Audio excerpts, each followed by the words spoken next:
Hello दोस्तों, मैं अमित कुमार और आप सभी का स्वागत है मेरे YouTube channel success study point में। दोस्तों आज जो है बायोलॉजी में कोशिका का दूसरा क्लास है, ठीक है ना। कोशिका कौन सा क्लास है? तो दूसरी क्लास है। ये जो है हमारा एसएससी, सीजीएल, सीएचएसएल, सीपीयू व एमटीएस, उसके साथ ही यूपी पीसीएस, एनटीपीसी के जितने भी एग्ज़ाम होते हैं, वह बीपीएससी बिहार में जितने भी एग्ज़ाम होते हैं, जैसे बिहार पुलिस, बिहार एसआई, ठीक है। और उसके अलावा उत्तर प्रदेश में जो एग्ज़ाम होते हैं जहाँ पे ये बायो पूछता है, यानी कि यूपी पुलिस में यूपीएसआई, पटवारी लेखपाल का जो एग्ज़ाम होता है उनके लिए बहुत इम्पोर्टेंट है, ठीक है ना। आइए चलते हैं अपने कंटेंट पे। दोस्तों आज जो है हम लोग का कोशिका में जो है कोशिका भित्ति आज का टॉपिक है, ठीक है, जिसे इंग्लिश में क्या बोलते हैं? सेल वॉल बोलते हैं, ठीक है ना।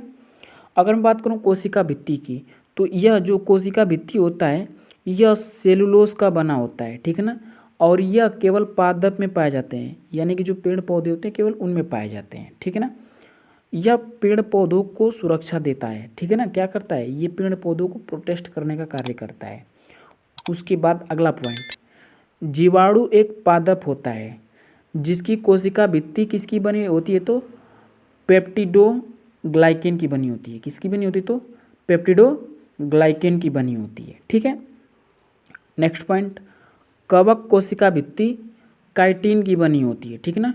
कवक की जो कोशिका भित्ति होती है वो किसकी बनी होती है? तो काइटिन की बनी होती है, ठीक है ना। थोड़ा सा इसे फिगर के माध्यम से दिखाता हूँ। ये जो है हमारा जो पादप कोशिका होता है उसका ये क्या है? तो हमारा एक चित्र है। ये हमारा जो है एक कोशिका है, ठीक है ना। और इस कोशिका का जो ये बाहरी वाला परत है इसे हम लोग क्या बोलते हैं? तो कोशिका भित्ति कहते हैं। क्या बोलते हैं? कोशिका भित्ति कहते हैं। ये पेड़ पौधों को क्या करता है? तो प्रोटेक्ट करने का कार्य करता है। और इसके बाद जो जस्ट ये जो दिया है, ये जो हल्का हल्का ग्रीन कलर का है, ये हमारा क्या है? तो कोशिका झिल्ली है, ठीक है ना। ये क्या का होता है? तो कोशिका झिल्ली। और कोशिका के अंदर जितने भी एलिमेंट्स होते हैं वो कोशिका झिल्ली के ही अंदर पाए जाते हैं, ठीक है ना। ये क्या होते हैं? तो कोशिका झिल्ली के ही अंदर होते हैं। उसके बाद अगला पॉइंट की मैं बात करूं तो कोशिका भित्ति सबसे बाहरी परत होती है, ठीक है ना। जो कोशिका भित्ति होती है वो क्या होती है? कोशिका की सबसे बाहरी परत होती है, ठीक है ना। जीव द्रव्य के स्रावित पदार्थ के द्वारा कोशिका भित्ति का निर्माण होता है, ठीक है। यानी जीव द्रव्य के स्रावित पदार्थ के द्वारा क्या होता है? तो कोशिका भित्ति का निर्माण होता है। अगला पॉइंट, कोशिका भित्ति मोटी, मजबूत, छिद्रयुक्त तथा निर्जीव होती है, ठीक है। यानी जो हमारा पौधा होता है इसका जो सबसे बाहरी पर जो खुदरी जैसा होता है वो हमारा क्या कहलाता है? कोशिका भित्ति कहलाता है। और उसके बाद ये जो मान लीजिए कि हमारा क्या है, ये हमारा कोशिका है, ठीक है ना। और ये कोशिका का जो एकदम बाहरी वाला जो ये परत है इसे क्या बोलते हैं? कोशिका भित्ति कहते हैं। और कोशिका भित्ति के तुरंत जो होता है बाद ही हमारा क्या पाया जाता है? तो कोशिका झिल्ली पाया जाता है। और कोशिका के जितने भी एलिमेंट्स होते हैं, ठीक है ना, जैसे केंद्रक, ठीक है, उसके बाद प्लाज्मा झिल्ली, ठीक है, राइबोसोम, इंडोप्लाज्मिक रेटिकुलम वगैरह वगैरह जितने भी एलिमेंट्स होते हैं सबका होता है तो केंद्रक झिल्ली के अंदर होते हैं, ठीक है। उसके बाद जो हम लोग का नेक्स्ट पॉइंट है वो क्या है? तो कोशिका झिल्ली, जिसे क्या बोलते हैं? सेल मेम्ब्रेन के नाम से भी जाना जाता है, ठीक है। तो जो कोशिका झिल्ली होती है जंतु तथा पादप दोनों में पाया जाता है, ठीक है ना। अगला पॉइंट, कोशिका के अंदर सभी अवयव इसी झिल्ली के अंदर होते हैं। यह कोशिका के अंदर जाने वाले पदार्थों का नियंत्रण करता है। यानी कि कोशिका के अंदर जाने वाले जो पदार्थ होते हैं, यानी मान लो कोई बाहरी एलिमेंट से वो कोशिका के अंदर प्रवेश करना चाहते हैं, ठीक है, वो से ये रोकने का कार्य करता है, ठीक है। उसके बाद यह अर्धपरागम्य होता है, ठीक है ना। कुछ ही वस्तु को अंदर जाने देता है, यानी कुछ ऐसे एलिमेंट्स होते हैं जिन्हें वो केवल जाने देता है, बाकी उसके अलावा जितने भी एलिमेंट्स उनको अंदर जाने से क्या करता है? रोकता है। आशा करता हूँ इतना चीज़ समझ में आई होगी। आगे देखते हैं। जो हमारा नेक्स्ट पॉइंट है वो क्या है? तो माइटोकॉन्ड्रिया है, ठीक है ना। इंग्लिश में भी इसे क्या बोलते हैं? कांड्रिया ही बोलते हैं, ठीक है ना। और हिंदी में इसे और एक नाम से जानते हैं, जिसे क्या बोलते हैं, सूत्रकणिका के नाम से भी जानते हैं, ठीक। अगर मैं बात करूं कि जो माइटोकॉन्ड्रिया है इसकी खोज किसने किया था, तो इसका खोज जो है अल्बर्ट वान कोलिकर ने किया था, ठीक है ना। इसका खोज किसने किया था, अल्बर्ट वान कोलिकर ने किया था। और ये कब किया था, तो सन 1800 जो है 57 में किया था, ठीक है ना। और ये कीटों की मांसपेशियों में इसको पहली बार देखा गया था और इसका खोज किया गया, ठीक। नेक्स्ट पॉइंट, अगर नेक्स्ट पॉइंट की मैं बात करूं तो ये जो है माइटोकॉन्ड्रिया जो है, माइटोकॉन्ड्रिया को बायोप्लास्ट नाम किसने दिया, तो जो माइटोकॉन्ड्रिया इसे बायोप्लास्ट के नाम से भी जानते हैं, तो ये नाम किसने दिया था, तो इसे जो है ऑल्टमैन ने दिया था। और ये कब दिया था, तो सन 1890 में जो है माइटोकॉन्ड्रिया को बायोप्लास्ट नाम दिया, ठीक है। उसके बाद अगला पॉइंट जो है माइटोकॉन्ड्रिया जो होता है यहाँ ऑक्सी श्वसन होता है, ठीक है ना। कैसा श्वसन होता है, तो ऑक्सीय शोषण होता है, ठीक है। उसके बाद माइटोकॉन्ड्रिया के अंदर जो होता है यहाँ पर क्रेब्स चक्र चलता है, ठीक है ना। क्या चलता है, तो क्रेब्स चक्र चलता है, जिसके फलस्वरूप हमें एटीपी तथा ग्लूकोज बनते हैं, ठीक है ना।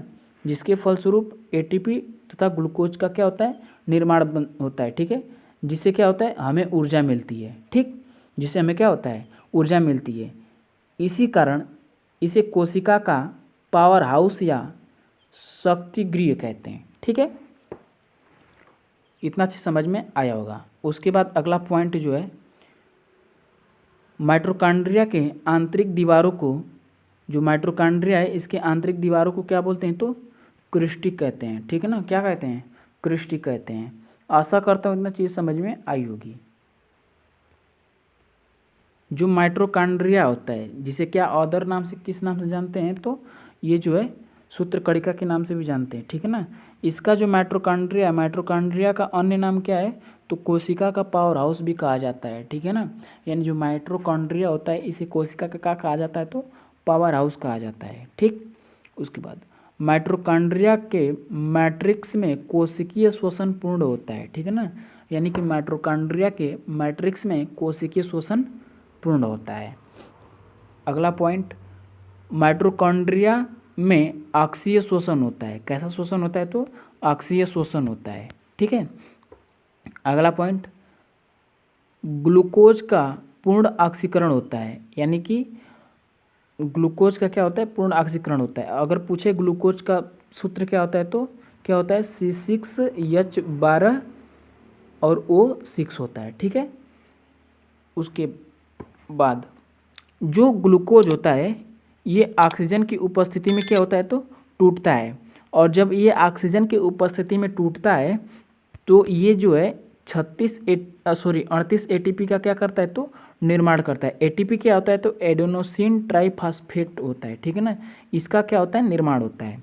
और ये जो है 2 एटीपी बनने में खर्च होता है। यानी कि ऑक्सीजन की उपस्थिति में जब ये 38 एटीपी टूटता है तो ये क्रिया जो होती है उतना बनने में क्या होता है, 2 एटीपी जो होता है, 2 एटीपी बनने में क्या होता है, खर्च हो जाता है। तो 38 एटीपी में से हमको कुल कितना मिलता है, तो 36 एटीपी ऊर्जा मिलती है, ठीक है ना। इसके अलावा 2 अणु जो होते हैं ये पायरुवीन अम्ल का निर्माण करते हैं, ठीक है ना। यानी 2 जो अणु होते हैं वो 2 अणु जो क्या करते हैं, तो पायरुवीन अम्ल का निर्माण करते हैं, ठीक है। और 6 अणु कार्बन डाइऑक्साइड यानी CO2 का क्या करते हैं, निर्माण करते हैं। आशा करते हैं इतनी चीज़ें समझ में आई होगी, ठीक है। अगला पॉइंट, अगर मैं बात करूं कि जो एटीपी होता है, एटीपी का फुल फॉर्म क्या होता है, तो जो एटीपी का फुल फॉर्म होता है एडेनोसिन ट्राइफॉस्फेट होता है, ठीक है ना। क्या होता है, तो एटीपी का फुल फॉर्म एडेनोसिन ट्राइफॉस्फेट होता है। और यह क्या है, एक ऊर्जा है, ठीक है ना। ये हमारे शरीर को ऊर्जा देने का कार्य करता है, इसलिए इसे शरीर का सिक्का, ऊर्जा सिक्का कहते हैं, ठीक है। क्या कहते हैं, शरीर का ऊर्जा सिक्का कहते हैं। यानी कि एनर्जी कॉइन ऑफ सेल के नाम से भी जाना जाता है इन्हें, ठीक है। अगला पॉइंट, अगर मैं अगले पॉइंट की बात करूं तो माइटोकॉन्ड्रिया में क्या पाया जाता है, तो डीएनए पाया जाता है, ठीक है ना। डीएनए का फुल फॉर्म क्या होता है, तो डीएनए का फुल फॉर्म डीऑक्सीराइबोन्यूक्लिक एसिड होता है, ठीक है ना। और ये जो डीएनए होता है इसमें दोहरी संरचना पाई जाती है। कैसी संरचना पाई जाती है? दोहरी संरचना। दोहरी संरचना का मतलब कुछ इस प्रकार होता है, जैसे मान लीजिए कि दोनों तरफ से ये बना होता है, ठीक है, क्या होता है? तो दोनों तरफ से ये बना होता है, इसीलिए इसे डबल हेलिक्स के नाम, डबल हेलिक्स भी कहते हैं, यानी दोहरी छल्ला के नाम से भी जानते हैं, ठीक है। तो याद रखेंगे, इसे जो है डबल हेलिक्स यानी दोहरी छल्ला वाला होता है, ठीक है। और डीएनए क्या करता है? तो पीढ़ी दर पीढ़ी गुणों को आगे बढ़ाने का कार्य करता है, ठीक है। तो जो डीएनए होता है, डीएनए में एक चीज़ और पाया जाता है जिसे क्या बोलते हैं? जीन पैक कहते हैं, ठीक है ना। और जीन क्या करता है?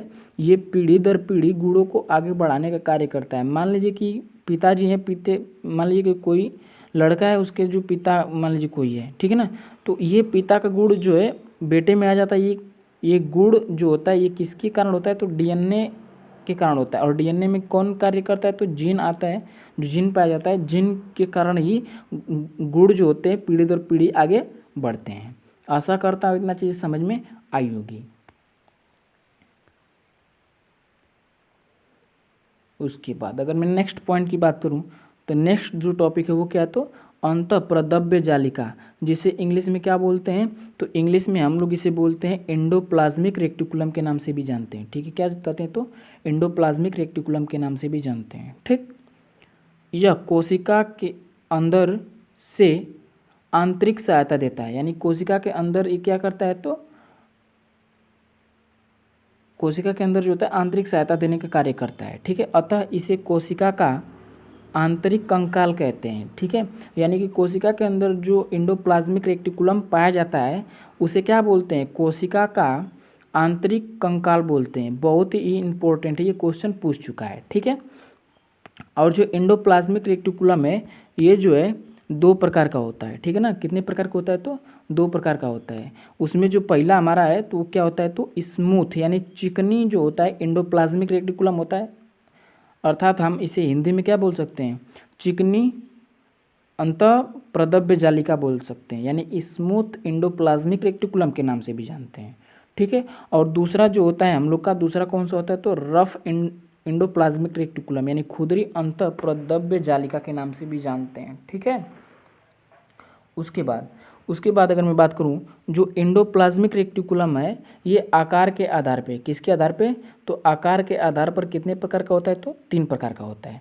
और वो 3 प्रकार कौन कौन से हैं? तो पहला होता है नलिकाकार, जो ट्यूब के आकार का होता है, ठीक है, इसको ट्यूबुलर भी बोलते हैं, ठीक है, यानी कि नलिका के आकार का। दूसरा होता है स्टर्न, ठीक है। और तीसरा जो होता है विजिकल्स होता है, ठीक है। ये 3 प्रकार के हमारे किसके आधार पे होते हैं? तो आकार के आधार पे हमारा एंडोप्लाज्मिक रेक्टिकुलम पाया जाता है, ठीक है। चलते हैं आगे। ये जो हमारा क्या है? तो ये हमारा यहाँ पे सेल, यानी कि यहाँ पे ये जो सेल का फिगर है, और ये हमारा क्या है? इसमें केंद्रक है।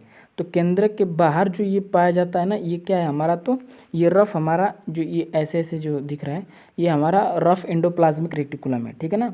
ये रफ हमारा क्या है? तो एंडोप्लाज्मिक रेक्टिकुलम है। और इसके तुरंत बाद ये वाला जो संरचना है ये क्या है? तो ये हमारा स्मूथ एंडोप्लाज्मिक रेक्टिकुलम है। और ये ट्यूब टाइप है, ये क्या है? नलिकाकार यानी कि नली के आकार का हमारा ये एंडोप्लाज्मिक रेक्टिकुलम है, ठीक है। ये जो हमारा इस पे बिंदी बिंदी जैसा दिख रहा है ना, ये हमारा क्या है? तो राइबोसोम है, ठीक है। क्या है? तो राइबोसोम है। और ये पूछ देगा क्वेश्चन कि राइबोसोम कहाँ पे पाया जाता है? तो रफ एंडोप्लाज्मिक रेक्टिकुलम के ऊपर पाया जाता है, ठीक है।